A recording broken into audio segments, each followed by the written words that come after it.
There we go. Welcome to the Hip Hop Hustle podcast. We are back for another episode, another week, and I've got the fantastic artist Nomi.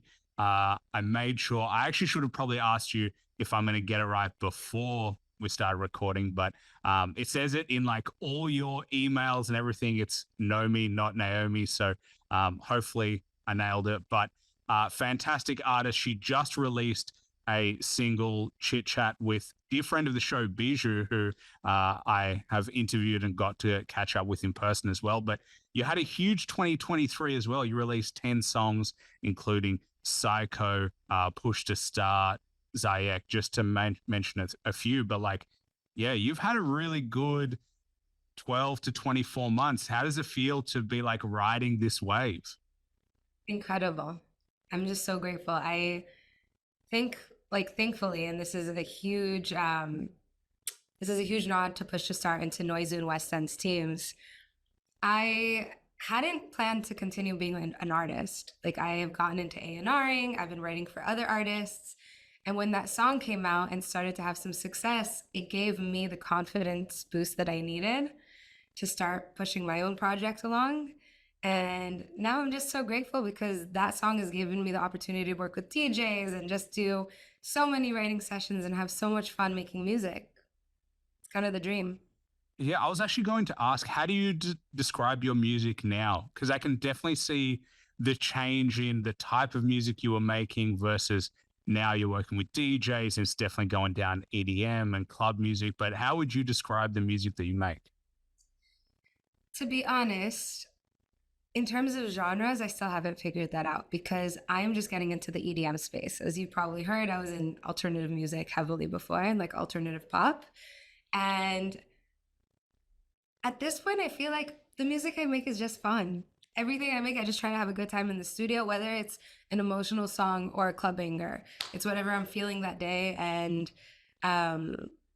I've noticed that the songs that come out are just songs that like resonate with people because I had fun and then they have fun listening to it. So it kind of just works. And I'm going with the flow. I have some ballads coming out this year, but also more tech house coming out. And I'm just seeing what works. Well, I like it. I think it's better to be like, hey, I just do my own thing. It's like, know me, that's the genre.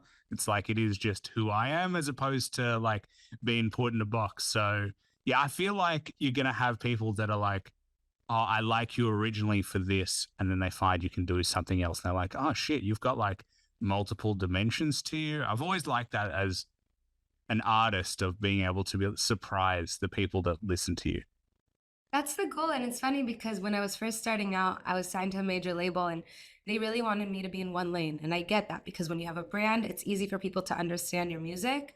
But I thought about my favorite artists like Regina Spektor or the Shins, and they would change their sound every album, sometimes a little bit, or like one time Regina came out with this country song, but she was doing like indie alternative music and completely shifted. And when you love an artist, you're excited that they're trying something new. So I don't look, it might backfire and then who knows, but I'm not really scared to do that because I love what I do. Like, I'm not going to just stop making fun music or whatever I'm feeling because of the industry. And it seems like the industry is cool with what I'm doing. So yeah, like, let's continue. Yeah. I mean, the feedback you're getting is awesome. And I actually agree with you. If you're an artist that just does the same shit, and I know every album, I'm going to get the same song, the same type of artistry, then I'm kind of like, I already have like 5 albums of this and I have so many songs of this. Why would I listen to more of the same? Like, I always found that weird of like there are certain artists that I'm just like, I'm not going to pay attention to what you drop because you sound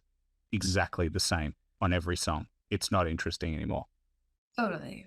And like considering we're like doing the hip hop hustle show, like in terms of like rap music, I think about like Eminem and D12 and how he has all these different characters and how he has different creative outlets. And I feel like as a creative, you don't want to be boxed into one thing. Yeah.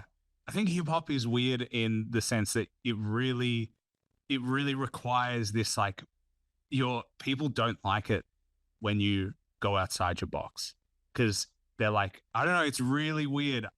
Like, I think Eminem gets a lot of hate for his accents. Like, that's Really? definitely a common thing of like, hey, his accents are shit and they don't like it. And then, you know, There's like there's a lot of talk around. Eminem's actually a weird person in hip hop. He's like weirdly liked, not liked at the same time. I don't know, he's like this pariah. He's never really, critics have never loved his music until later down the track when they reflect on it. Yeah, he's a weird man in the space of hip hop. And you see very rarely big artists put him in top fives. That's wild because as a writer, like as a writing nerd, I look at his rhyme schemes and they're ridiculous. There's, I mean, I don't know a lot of artists who rhyme the way that he does, and the way that he like does the stream of consciousness flows. I'm a huge fan. Like I look up to that man so much. Obviously, like he's saying about some stuff that won't fly these days for good reason, but man, he taught me so much of what I know in terms of how to write. Yeah. Yeah, I mean, I'm a fan of Eminem, and I like what he's done. But yeah, I don't know. It's weird to comment on. I don't even understand it myself, of like why he's viewed in the way that he's viewed. I don't think a lot of people get it. But actually, you brought up something that I find interesting, which is evolving standards over time. And how do you view music that was made, in a generation past where it was okay to say certain things, and now we look back and we're like, that's a bit dicey. Like, how do you feel when you hear music like that? What's your perspective on music like that? And yeah, I can be perfectly candid. Should we censor that? I don't know. I don't have like a huge stance on it. Will you find me in the car blasting it and singing at the top of my lungs? Fuck no, because like I could offend somebody in the car next to me, and I don't want to do that, obviously. And I'm conscientious about what I write and sing about now. But past music, it's in the past. I can't really critique it. I don't think it's fair. Like, who am I to judge how they felt back then? yeah. I mean, I agree with you. I don't think we should cancel it or like censor it. I actually don't think it serves us really poorly. I think those songs should exist, and you should be able to look at art and be like, that's good art. I don't agree with the expression. And you should be able to have a nuanced view. And you should also be able to learn from the lessons of the past. Like, for people to say certain things in music 10 years ago, and for us to be like, oh, that was really recently that that changed. Like, I think that's an important thing to remember, that how like people are still alive who said those things and are still changing. And that's an important lesson, that you can evolve over time. If you just punish everyone, I think the same with movies and TV shows. Like, it's important to have those pieces of work so that you can understand where society was and how it's evolved over time. You can't just erase history. That's not a good practice for any society. True. I feel like I understand someone being like, earlier I was at the gym and I heard the song Let's Get It Started by Black Eyed Peas. And the original version on the album that I have, Elefunk, was Let's Get Retarded, right? We can't sing that. And they changed it, I think, pretty quickly after they released the record. And I was thinking about it because as I was singing along, I realized like the original words came out of my mouth and I was like, ah, shit, like I can't do this. Like, this isn't cool. But I can understand somebody being like, hey, that wasn't cool. But to cancel it doesn't do anybody any justice. However, if somebody now made that song and then put that song out, I could understand people being like, what the fuck is wrong with you? Because we don't do that now. But to cancel somebody from like 15 years ago, I bet if you talk to Fergie and will.i.am, they're not going to use that word now. And they're probably a little embarrassed that they did that. Yeah, I 100% agree. I mean, I would be, but I've said this to people. Like, I used to say gay a lot when I was in high school. Like, we didn't use it as homosexual. We just used it as like gay. As like, I know it was like, are you an idiot? Are you dumb? But it had no direct correlation between being gay and us using the word. But now when I look back, I'm like, oh, the mere delineation between the two is not good. But like, I don't know, that was what it was back then. And I guess I'm sure when I tell, future generations of people, they'll be like, you were so backwards. And you don't say it now. That's the thing. No. A lot of people said it back then, and then we realized like, oh, that negative, it has a negative connotation if you're saying it that way, right? If you're saying somebody's stupid and then using the word gay, like that's not good. It has nothing to do with being gay, but it's still like, it's not very nice. But you know that now and you don't do that now. And you've learned from your past. And that's kind of like the goal of being a human being, is to like grow and learn from your mistakes to be a better person. Well, I also think you can't hold an artist hostage for the future standards that will be there. Like, that's a really weird thing to do. Like, I can't imagine saying to you, all right, Nomi, you have to make music that will forever adhere to societal standards. It's like impossible to do because you never know where it'll go. So I just think it's an impossible thing to do. You can only adhere to the standards of the time that you live in. That's a great point. I love the way you put that. Well, we should end this here before I say too much and ruin anything else that I say, because eventually I'll say something dumb. And your parents will eat. No, they don't listen to this very often. I'm not going to lie to you. My mom actually said, she was like, Aaron, I love you, but like, I don't understand hip hop at all. I just don't get it. So yeah, she never listens to it. My parents both like my videos on Instagram, so I'll take that. But yeah, if they've listened to a full episode, I will actually be surprised. If it makes you feel any better, my parents don't listen to my music. How does that make you feel? It used to hurt my feelings. But at this point, I don't really care. If anything, it's kind of helpful. When that Chit Chat song came out, I did give my mom a heads up ahead of time. She's quite religious, and the song's like, I don't want to chit chat, I don't want to talk. Well, this is what I told her, and I was like, and then it goes, I don't want to Kit Kat, I just wanna. And she goes, fuck, how could you say that? Like, no, like I didn't use that word. And again, like that song was just coming from a really fun place. Like I was just goofing off with a British accent in my friend's apartment. Um, so it's kind of nice that they don't listen at this point, because Yeah, I don't have to like feel worried about what they'll think about it, and I don't want them to feel bad about my music. I don't think they would feel bad. Yeah, like I don't know. Maybe this is me looking from the outside in, but like I don't know. I've always felt that you being authentically you, and I've listened to your music. It doesn't feel like there's anything that outrageous that you're putting out there. Like it's not like I'm not listening to it going, wait, hold on, that's broken my brain. It's like you're just expressing yourself, and it feels not. I don't know. I think maybe they don't want to hear it because they don't know what they're going to find out. I think that's what it is. I think that's what it is. And I also know that I have a few other songs coming out this year that are pretty damn dirty. And I do not want my father hearing that. There's no need. Yeah. Well, hey, fair enough. I get it. Like, yeah, sometimes I say things here and I'm like, I'm lucky that I've got like 180 plus episodes for them to find it now. It's like in the wash of lots of content. So I think you've also got that like protection that they'd really have to do a deep dive. For real. True. Yeah. Yeah. How is the process at the moment for you? You said it's all about having fun and enjoying it. Where was that shift for you in terms of, because it sounds like that wasn't always the case. No, it used to be very serious. I was like, I'm a dark, depressed artist. No one can do me. And then I stopped being dark and depressed. That was the first step. And then what happened was, honestly, is I went to Tel Aviv for vacation a little over a year ago in September of 2022.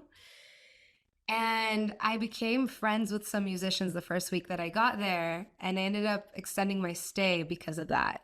I was really enjoying just making music for fun with them because I was on vacation. I wasn't thinking about work, and we would go to the beach, make music, go to dinner, have a barbecue. It wasn't business oriented. And that's actually Chit Chat is one of the songs that I did with those guys in that time, just from a fun place. I told Bijou this, but I never thought that that song would come out. And I thought if there was any way that it would, I would have like a whole separate entity, like another stage name. I bought like these things to cover my face so no one would know who I was. Cause I was like, it's just not me. I don't make dance music. And then like lo and behold, Push to Start comes out a couple months later. Now I'm a dance artist, technically. Yeah, that is so funny how that works though. Like you just didn't plan it at all. No, my God, no. I'm still not super familiar with the dance world. I study it, but Um, I don't listen to much music these days. I listen to a lot of podcasts, and I find that I think I kind of one of the things that helps me in the dance space is that because I don't know that music, I'm not trying to make something that sounds like somebody else. So like Push to Start was just me in my cousin's bedroom, and we were just like having fun, just going this hypnotic, this robotic, push my button. Like that's literally how I recorded it on like a handheld microphone, the shittiest microphone, bopping around like on his bed. And I don't know, yeah, I had no plan to be a dance artist. Well, I actually think that, so this is something I've been thinking about for a while, is like, there's something weird about music where it doesn't have to be perfect, and like kind of having a bit of shittiness in it. I don't know. That's the only way I can describe it, is like something. Really? There's something like, just the mic is slightly just not as good as it could be, adds to the sound. That's why I kind of like 90s hip hop. The mics are nowhere near as good as what they are obviously now, but just, I don't know, it adds to the griminess, it adds to a feeling, it adds to like a raw element. Whereas when you hear a song that is so crisp, you're like, oh, this was made in a multi-million-dollar studio where like they had sound production and a whole crew and a whole team, and I can recognize that purely from the sound. Whereas when it's more raw, it feels like, oh, this is just the artist doing their thing. I agree completely. I love it because I feel like it transfers the energy that was in the room. The less effects that you have on a vocal, the more that you feel the human being making it. And that's why I don't use autotune for the most part. Slash, I don't know if I have any songs out with any autotune on them at this point. I think it makes you a worse singer because you don't have to hit the right pitches. And two, it adds this like layer, even if you don't sound like T-Pain, there is this layer of like plastic on your voice, or almost like a metallic feeling. And I don't want to sound like a robot, and I don't want to listen to robots either. Sometimes it can be used really tastefully, like T-Pain, actually. I think he does it as an instrument, but I'm not into too much vocal processing. Well, T-Pain is like the greatest of all time on auto tune. Like, he is just the goat. He's like the golden standard. But I've always, because to me, the worry would be that I have to perform shows. Oh, but you can turn autotune on. A lot of artists perform with autotune on. I just find that so weird. Like, I agree. I don't know. It's weird to me that they turn it on and then they turn it off for another song. And it's just like, and then you're like, oh, your voice in real life is so much different to this. Yeah. It's always a bummer when you go to a show and the artist doesn't sound as good as the recording. But on the flip side, it's almost like a godly experience. It really is, I think, a godly experience when you go to a show and the artist sounds even better than the recording because you can really feel them. And I respect that so much. Yeah. Actually, that's the one thing that I found about Eminem. He sounds so good live.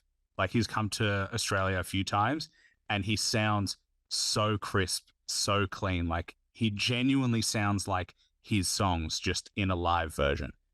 Yeah, I saw him once. He performed like a couple songs at Coachella like 10 years ago, maybe 13 years ago now. Wow. And he was fucking phenomenal. Yeah. That is a legend. Fuck everyone who doesn't like him. Get fucking better ears. It's upsetting. Yeah. Did I just see the like realization of like 10, 13 years? You're like, oh my God, that was a long time ago. That happened too. Yeah. Yeah. And you just be getting mad at the hip hop community that I have no business being mad at. You're not mad at the community, just the people who you disagree with. Totally. Yeah. So Yeah.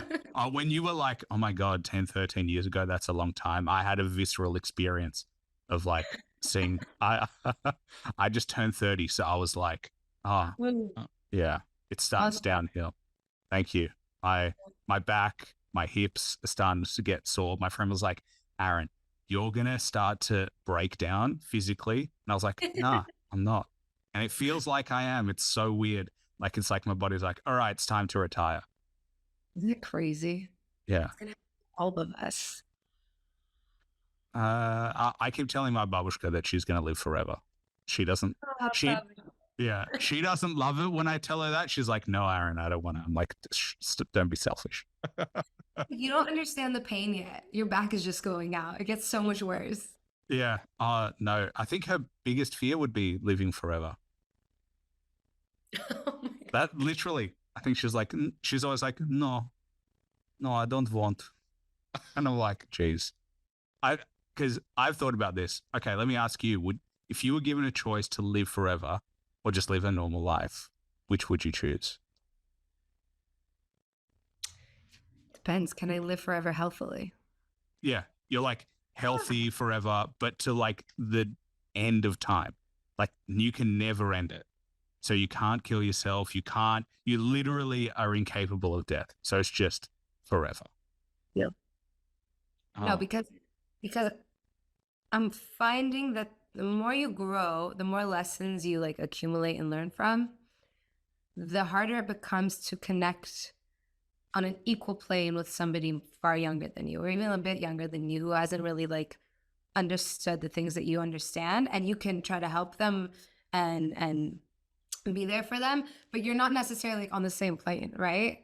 And so I can't imagine having so much more growth and wisdom, because like I know now when I talk to somebody who's 10 years older than me, I understand that I know nothing compared to them. I used to be like, we're the same. We're even somebody 5 years older than me. Now I'm like, wow, they're so much smarter and they're being so cool about it. And I have no idea what they know. So I wouldn't want that. I wouldn't want to be like a 200-year-old with like a bunch of 50-year-olds running around. that is such a good explanation of why not to. I have never thought about it that way. I was just like, I think I would just because, just why not? That was essentially as far as I went. But I think you are right because I've also said that, like, I was like to one of my friends, I'm like, have you ever had a conversation with like a 22-year-old lately? Because it's upsetting. It's like, I hate where my life is right now. How did my life get to this point right now where I'm in this conversation that's upset me? Wow. Conversation entailed. But I think it's more just like you're right. That it's just a different life. Like they haven't experienced the ups and downs yet. And I think that's like more what it is. Yeah, and that sounds lonely if you're the only one who understands certain things. You can give them as much grace as you want, but then you have no partner or no partners in life, like no friends, no family. All your family dies out. Like, sure, you can be close to your grandkids, but they have their own lives. Like, what the fuck are you going to do all day? I don't think you should do it. Okay. All right. I'll reconsider. I'm not gonna Okay. lie. I still You can. might do it. I might do it. And then if I start to get annoyed, I'll be like, Naomi, it was a huge mistake. I'll be dead by then.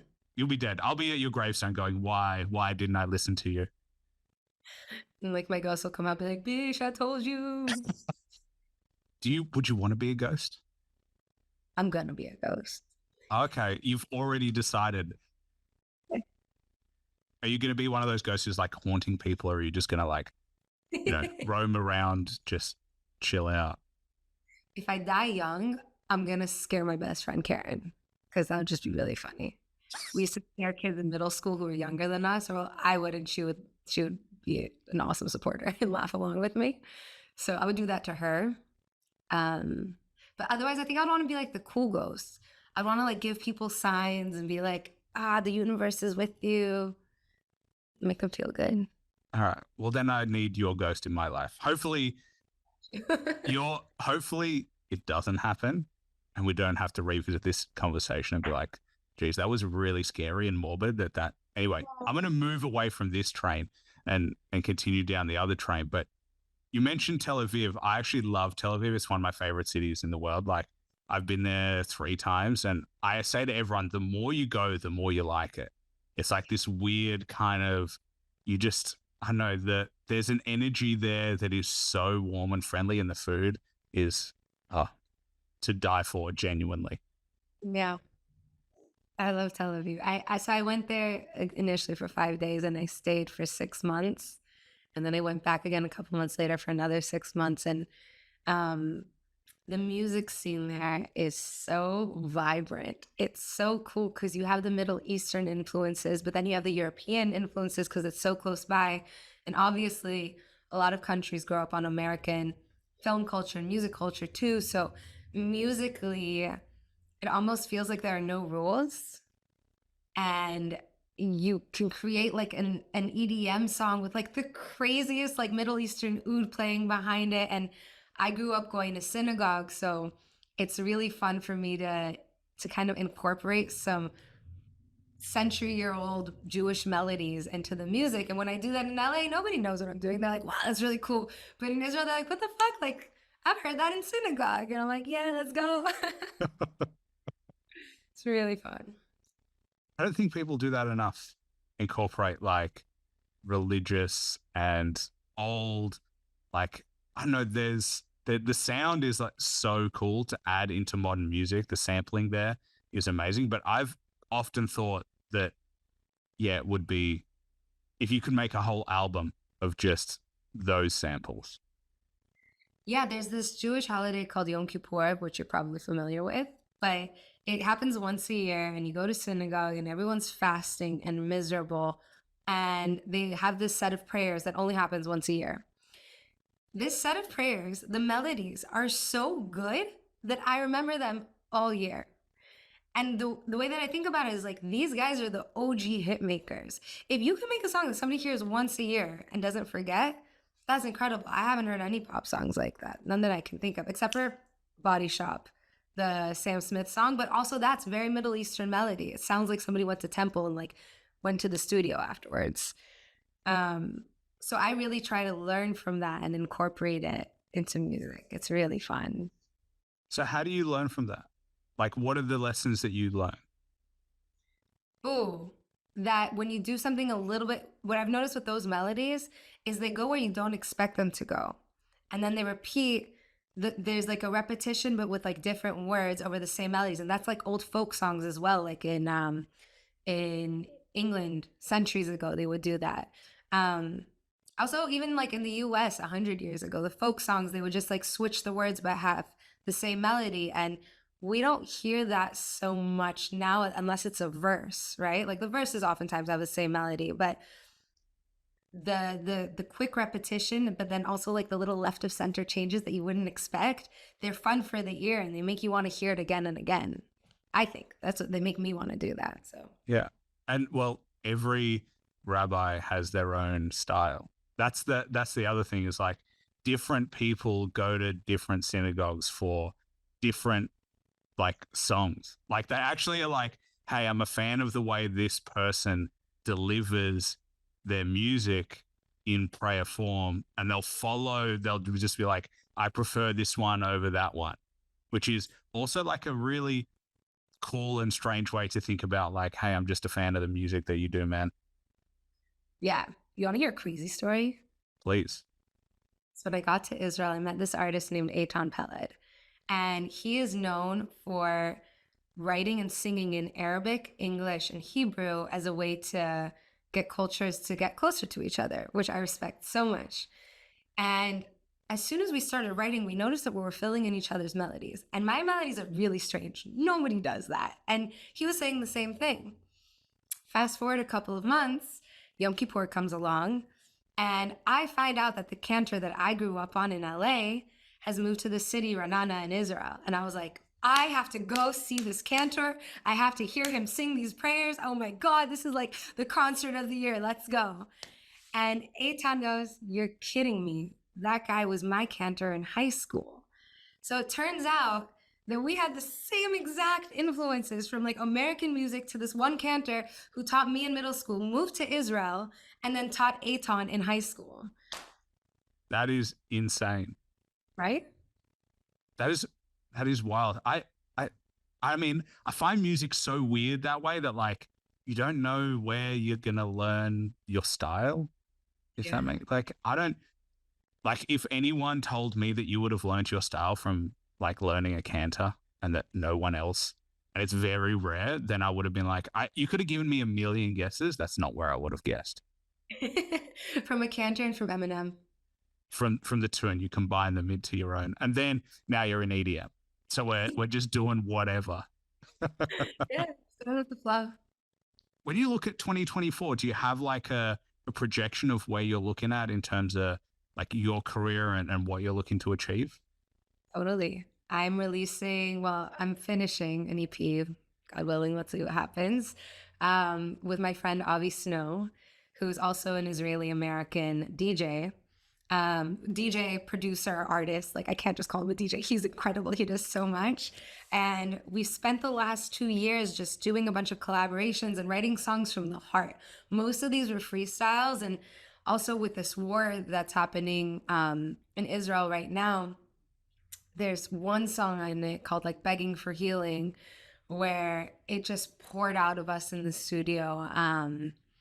It was a few months of just tears every day, and to have this beautiful piece of music about praying for our friends and for people that we don't know as well, it's a really, really meaningful album to me. So, or EP. So I'm hoping to release that in May. It's kind of electronic, but it's electronic with soul. Like, it has so much feeling. And then with Eitan Peled, I actually have like an alternative EP that I'm gonna release this summer because fuck it, why not? And then I have a bunch of like EDM releases coming out. I actually have one with Masick coming out February 23rd that I'm super excited about, called Habibi. Awesome. Well, that'll be out by the time this podcast drops. So people will have to check out the song Habibi. That's going to be literally out now. Check it out. Yeah, Masick's incredible. He's this DJ from France who moved to LA, and he's making a ton of music with like Dylan Francis and Diplo. And we got in the studio and I did this like little freestyle that sounds like a combination of like Arabic and Persian melodies, because I'm Persian and Israeli, and Russian actually, but that's not in the record. Well, that's how you. I was like, I wonder how she recognized Babushka. Yeah. That's how. I've said to my mum, I'm like, prepare to be called Babushka by my kids, like at some point. And she's like, Aaron. I'm like, Mum, just prepare. It's going to happen. It's the best thing that I do. I think it's adorable and I cannot wait. I feel bad for your mom. That's fucked. Nobody wants to be called Babushka. That's like being called old. No, but she will be a Babushka at some point. Okay, but let her not be one for now. Like, why bother? Yeah, I'm not calling her Babushka now. I'm just giving her a heads up. I'm just being like, hey, I'm just going to, first I have to have kids and have a partner that I want to have kids with. So that's still a while down the road. I just gave her like a heads up to just be like, hey, just so you know, no surprises here. My brothers have said the same. So like, she knows it's coming. Okay, she's just going to have to be okay with it. She's just going to have to be okay with it. But she'll want to be a cool Babushka. I don't think they go hand in. I don't know what that means. So I guess we'll see how she navigates that whole process. It's so cool. I've never seen an Australian Babushka. Yeah. I don't know. We'll have the first one. I've seen Drake call it, I don't know if it was his mother or his grandmother, Bubby. Yeah. It's the cutest thing. I was it's so funny because you were like Persian, Israeli, American. My friend is dating a Persian American, and I'm hoping I'll probably cut this out. This is one thing that I'll cut out because luckily this isn't live streaming and it'll probably be out by the time he proposes. But he's planning a proposal. I know. Congratulations. I know. He's coming down to his planning. Okay, so I'm going to spill the details to you. So he's planning. So they're flying back down to Sydney, and he's planning on proposing on Valentine's Day, which is in 9 days. Holy shit! Fuck, he's going to be here soon. Okay, I just got excited, and so he's flying down. He's going to propose, and then they're coming to Melbourne for an engagement party, and then the question is where they get married, and we're really pushing for a Melbourne marriage, but she's based in New York, so it's kind of like, that's tough. I know. New York is so expensive too. Jesus Christ, to do a wedding there. New York is expensive to live. I was just like, Dylan, like, he moved recently, and I was like, rude, number one, for leaving me and your friends behind. And two, even ruder to fall in love with a girl that lives in New York because I feel like I may never see you again. And that's welcome to me being dramatic. But I was just like, Dylan, come on, don't do this to us. Love him. Yeah. That's I mean, congrats, but I get it. It's hard. Yeah. But I'm also growing up, like every fucking moves and has their own life. And even if he lived in Melbourne still, like he'd be with his girl. Like he's done with you. That is so rude of you to say to me to my face. Being honest, my friend got No. married. It happened. I see her once a week now. Once a week is still pretty good, I gotta say. I want to see her every day. I love. Have you told her? I'm sure you have. Yeah, she knows. She's my soulmate. She's one of my soulmates. Yeah. Like She's friends. so now you have to like find your partner and then you can just like get together as couples all the time. That is the plan. I have to have like an amazing partner who just gets along with her and her husband, and we're gonna travel the world together and pick fruit and like cook. It's gonna be great. That sounds like a great plan. I don't know how the picking fruit comes into it. The cooking definitely makes sense. I've always said that like I want to spend when I retire, I want to spend like 6 months of the year in Italy, like learning how to cook, like make. I have this image of like just going to a small village. No one speaks English. It's only Italian, and I just learn from all the nonnas and all the like pros, and they teach me how to make like homemade pasta and all the dishes. I'm like, oh, that's the life. Drink wine during the day. Do it. Yeah. You gotta do it. Yeah. Well, You do it. whenever I date, I'm like, just so you know, that's going to be my life. So if you're not into it, like, I need you to be on board. Yeah. That's good that you let them know ahead of time. Like, hey, we're Yeah. going to Italy. Yeah. And it I, sounds as, yeah. Yeah. I don't think anyone has said no thanks. I think everyone's like, hell yeah, that sounds like a pretty good life. yeah, it's not like you're saying like, hey, I want to move to Palm Springs to live on a golf course for 6 months.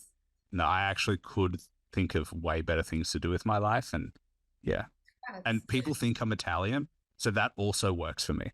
Like they always speak Italian to me. So like I've got the Italian vibes, I think. Make it the pasta. Please don't put that in the. I've learned that's not okay to do, but I still fucking do it. Why not? I have a theory that white people can do white accents. Because white people can't be bitches because they hate on everyone else. No, as in like the accents that I can do are only other white people. I'm allowed to do Middle Eastern ones Yeah, you can do Middle Eastern too. when I'm tan. Right now, I'm not tan enough. No, to do you that. can because it's your heritage. It's different. True, but if somebody doesn't know that and I meet them, which oftentimes they don't know that, like in the winter, I'm like significantly whiter right now. But in the summer, yo, accents going off. I feel like that's a them problem because then you can be like, it's my heritage actually, so don't judge. True. Yeah, I back you. I do it all the time. I can't do an Israeli accent. I wish I could. It's too hard. I can't get the roles. It just doesn't hit. So yeah, it might be something I have to try and add to my like list. Go to Tel Aviv again. It's a good excuse. That is a good excuse, actually. Yeah. All right, sold. I'm going to go to Tel Aviv again. I wanted to ask you, there's this quote that you said a while ago in an interview, and I very rarely do this, and I found it so interesting. So I wrote it down. If you don't mind, I'm going to ask you about it. Sure. It's not that bad. I just found it cool. Okay. And I think it says, I can make death threats through song and it's cute because I'm smiling. But if I did it in person, I'd be in jail. And I found it so funny that you said that in an interview. And then it was like, bolded. Your face right now is amazing. I hate that quote so much. Let me explain. Please. I come from a Middle Eastern culture. Okay. In Farsi, when you're saying that you don't like somebody, you're like, instead of fuck you, you say dirt on your head, which means may you be buried and killed. Right. Instead of saying like you're a piece of shit, you say may you choke on snake's poison. Right. So I grew up with these things around me and I thought it was normal. Because I that was just what I grew up with, right? And then I listened to a lot of Middle Eastern music, which when the woman was angry, or even also if you think about like Alanis Morissette, like she's angry. Like these people like I listen to a lot of like angry women music. And so I was like, wow, I can say those things in music. I'm not gonna say them in person because I realize it's fucking psychotic. I'm not gonna do that. And so I used to do it in music. I was in a very different headspace at that time. Sorry, I'm gonna mute that. Oh, good. There we go. I was in a very different headspace at that time.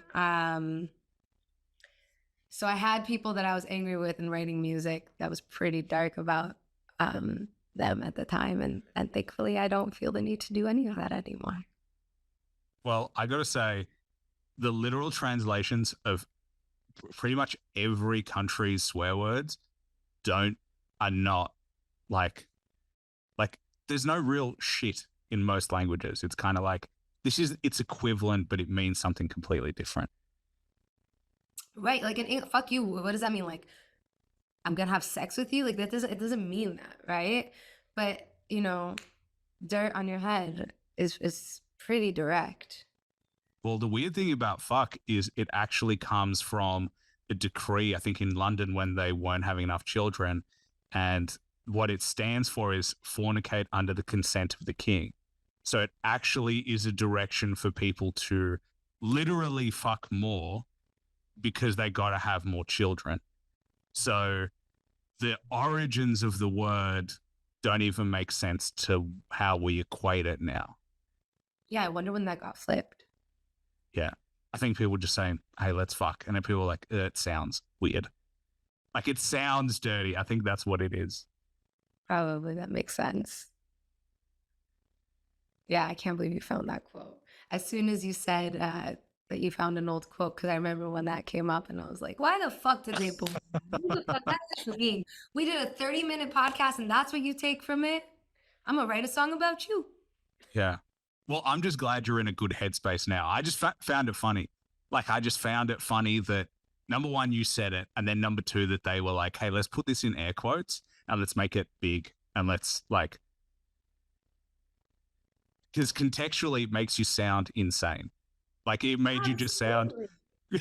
And then they put it on their fucking Instagram. And then it got a bunch of shares because people thought I was crazy.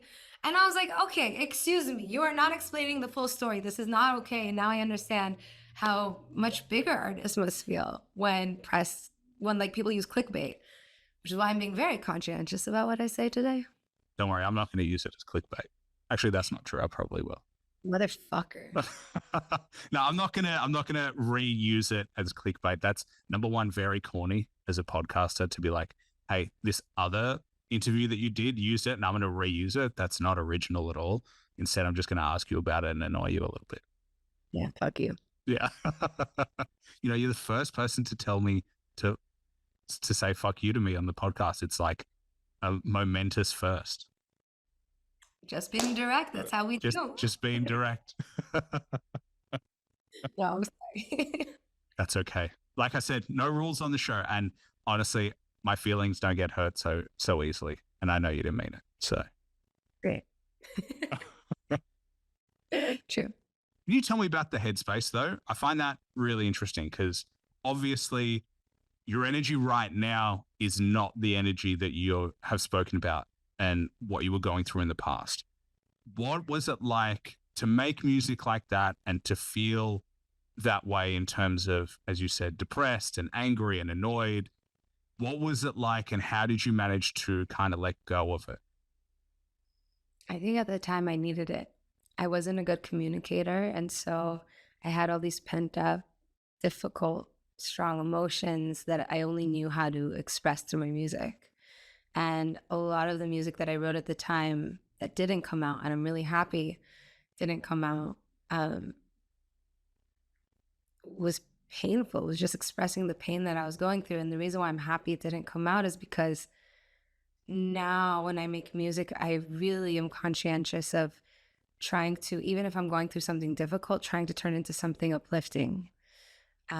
Because the words that you put out into the world, everything you put out into the world can affect somebody. And I want to do my best to be a positive influence on people or to make people feel good. I don't want to make them feel more depressed. And I think when you're depressed, you kind of get addicted to that feeling. And so you listen to more sad music, and that music is there for a reason, because people were feeling really strongly, and it helps a lot of people. You have Linkin Park, you have Nirvana. That's who I listened to when I was really sad when I was younger. But I also realize now that I can't listen to them so much because it just puts me back in that angry place that I don't want to be in. And I don't want to create music like that for people because I don't want to make people feel even worse or kind of get into that depression loop. Yeah. That's really interesting that now even you don't listen to the music that influenced you so heavily. No, I heard the other night I was driving in LA and I saw this guy was like banging his head, like singing along to something. So I lowered my window and I turned down my music. I was so curious. And it was a Linkin Park song. And I just started screaming along with them. I was like, "You become a part of me." It felt good. But I also know if I listen to one Linkin Park song, like, oof, my energy is just fucked for at least a few minutes. And I don't even want to waste a few minutes being angry. That's not going to do anything for me or for anyone else. Yeah. It's weird how it does that to you though. Like it's weird that how you internalize it so much and then it becomes, and then if you listen to an hour of it, what does that do for the rest of your day? And if you listen to an hour of it every day, what does that do for the rest of your week, with the rest of the month, the rest of the year, the rest of your life? Like, I don't know, it's a really weird thing. And I'm happy that you're like outside of that loop. Thank you. So am I.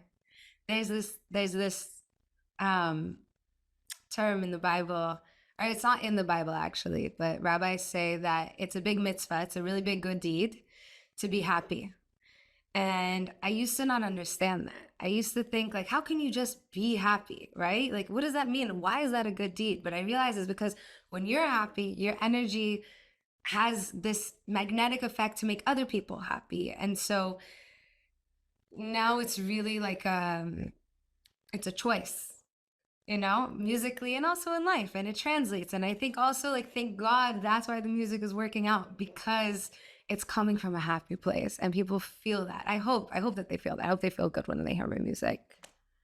Well, I feel like they wouldn't listen to it if they didn't feel, well, that's not true. Linkin Park has a lot of fans, but I think your intentionality around it and the shift in your fan base shows that it is working. That's the only kind of conclusion that I can draw is like, there's a reason why you're seeing the success that you're seeing now. And it obviously has to do with something that you're doing right. Hey, it's all God. I never thought I'd be the artist in the interview being like, it's all God, but I really, really believe that. Like, I'm just really, really grateful. How does God play a part in your creation of music? Ooh, great question. Thanks. I only started believing in God a couple of years ago. Okay. And they say, I've heard in interviews, and I really felt this even before I believed in God. I understood this feeling that when you're in a flow state of energy doing something creative, it feels like God is in the room. It feels almost like it's creating itself and you are just the vessel for the music to be channeled out of you.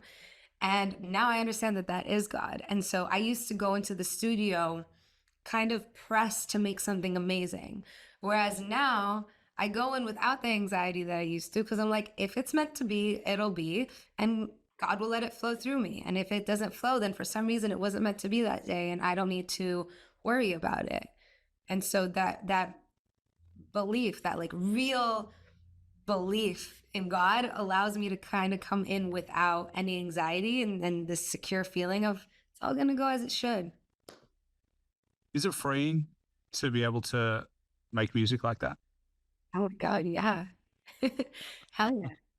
It's changed the way that I work completely. Otherwise, I wouldn't have done Chit Chat. I wouldn't have done Push to Start. There's no way. And you said, sorry, you said a couple of years ago, what changed a couple of years ago? Like, what was that switch? It was a few things. The main thing is I started believing in the power of the universe. And I was like, okay, there's a power that's greater than me. And then my brother, who used to not be religious, was like, yeah, Gnomes, if you listen to a rabbi talk and you swap out the word God for universe, I bet you'll probably agree with most of the things that he says. And so I listened to this sermon and I was like, well, I agreed with everything that he said. And so now I listen to sermons every day. And that's where I have a bit of dissonance between the music that I make and the person that I am, because I'll have a song like Chit Chat, but I don't wear mini skirts, you know? Like there's that dichotomy. And not that there's anything wrong with mini skirts, it's just not my thing. I like being covered up. I like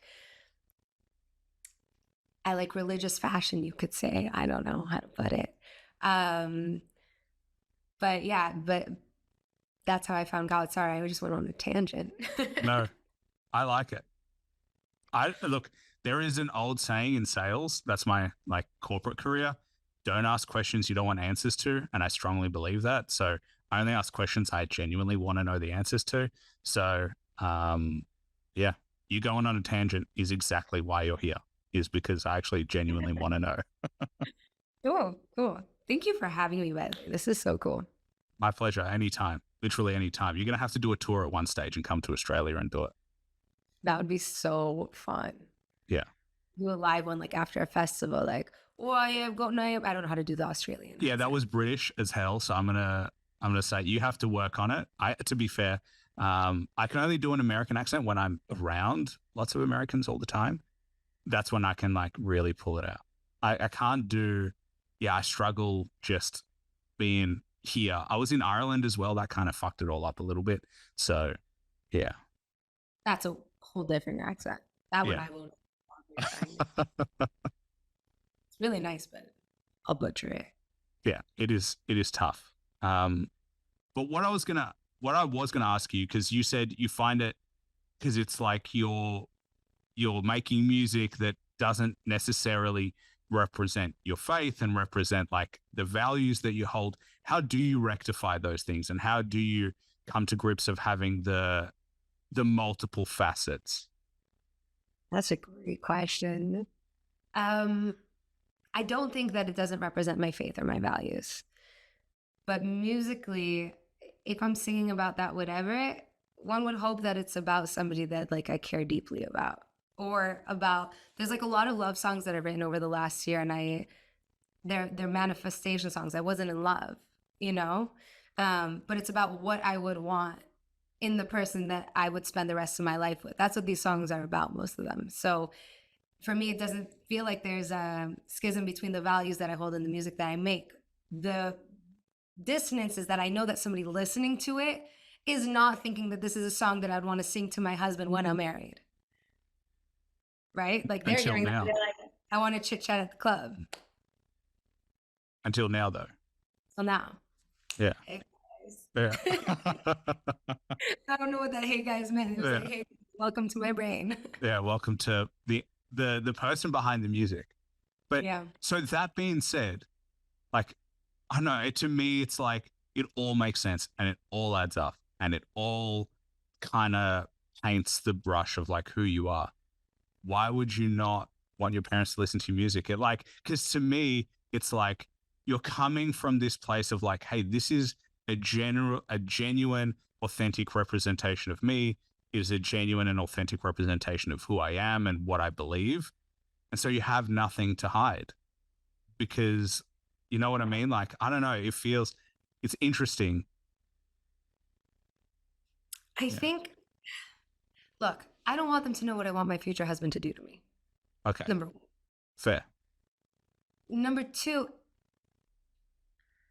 there's a thing about modesty with women in Judaism where really Orthodox Jews won't, like females won't sing in front of men because it's not modest. And I used to disagree with that vehemently. I was like, why? Like, why can a man sing? When I hear a man sing, I don't melt. Until I played a show this summer in Tel Aviv, and I saw, because I sang from my soul. It was like the first time I did a show without any anxiety and from a purely loving, excited place. And that energy was broadcasted into the room. And I saw the way that guys looked at me. And it wasn't necessarily sexual, but it was very much like they were attracted to this light on the stage, right? And then I understood why it's not modest. And then I understood that I don't want to sing in this room with some guys that I don't know unless I'm working with them, because I don't want that attention from them. So there's that dissonance there. And I get that my mother, who's very religious and always has been, that she understands that. So she's afraid of me getting that kind of attention when she knows that I don't really want it. So I understand that she doesn't listen to it. Yeah. I know it's interesting to me because, like, when I hear you say that, and you're not the first one to say it to me, when I hear you say that, I'm like, but it doesn't feel like that's a you thing. Like it It's feels not like, what I yeah. keep making music. I haven't done a show since I recognized that, though, I have to say. And it's not purposefully, but I do feel uncomfortable feeling those eyes on me and feeling that energy when it's unwanted. And then I think also as a woman in music, we know that if we dress showing more skin, that we're going to get more likes on social media. It's going to help build our brand. The more numbers we have, the more money we make. And at the end of the day, I want to have a house with a garden for my kids. Like, I don't have kids now, but in the future. And it could be enticing to just, show a little bit of skin, just a shoulder. And now I'm trying to kind of play around with showing less skin and still making the music that I want to make and seeing if that works. And if it doesn't work, it's also not my problem, because my music is going to speak for itself. I can't imagine it not working, but I know that when I saw certain artists as a young girl performing half naked, my thoughts were, oh my God, they look so cold. I want to be a singer, but I don't want to be cold. Like, guys, I don't know if you think about it, but when you see a girl in a miniskirt at a bar, you're so cold, number one, wearing that skirt. Oh, Number yeah. two, I think yeah, about it.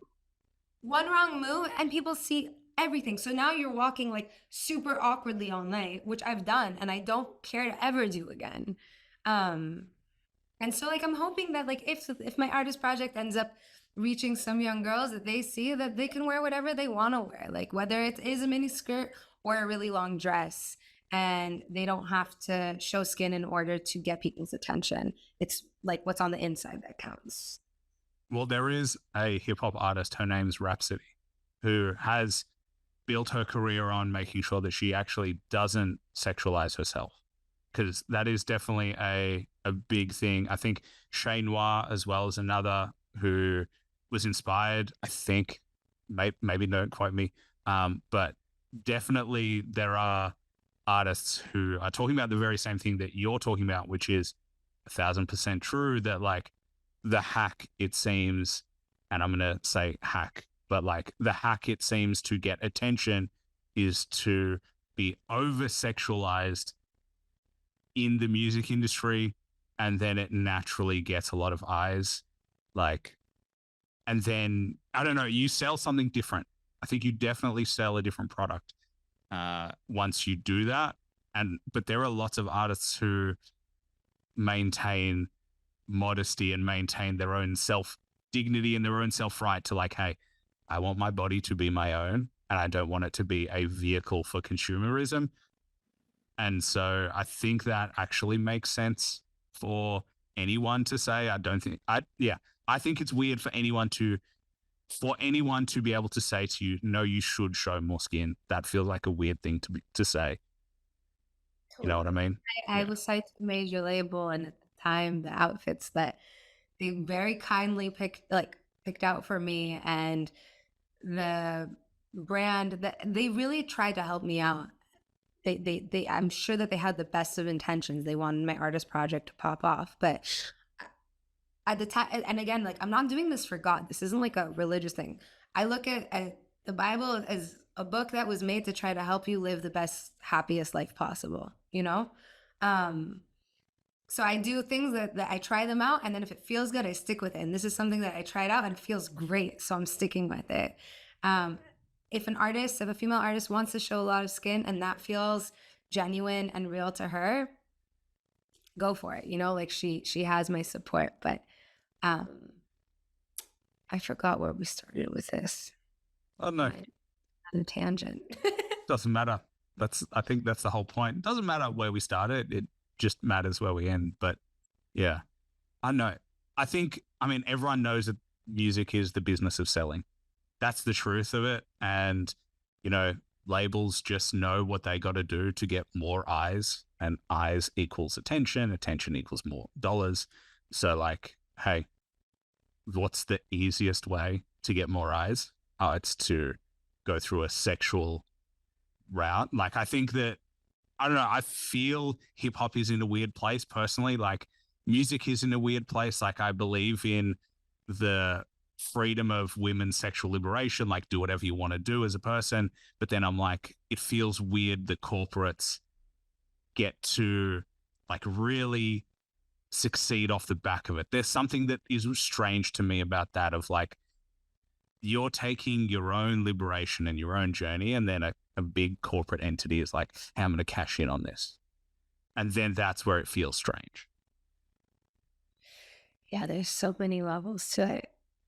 I think it also, for me, I that resonates with me deeply, as well as the fact that little girls are seeing this. I feel like I know when I saw Britney Spears dress the way that she did, I felt like I had to dress that way to get male attention, and I hated it. And I hated Barbies because they made me feel like I had to be blonde and skinny to be beautiful. Um, and I don't want to ever make a little girl feel less than.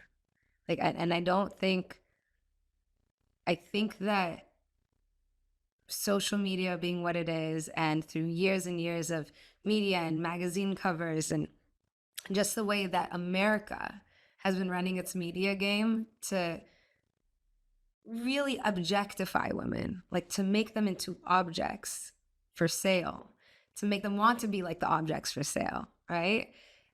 It's inundated our society, like the fabric of the international markets and cultures, unfortunately.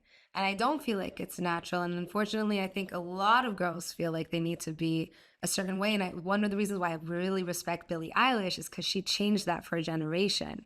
When she came on with her big puffy suits and her big t-shirts, and she was selling music, she was selling emotion. It was about what was inside. And that's what it used to be about. And that's what it should be about. And it's starting to feel like that's what it's about again. Like, we're having a new wave of that. And I'm really just hoping that it stays. Yeah. Yeah. I think it's just hard being young and having music pushed at you. You only see what is like advertised unless you actively try to find things outside of that.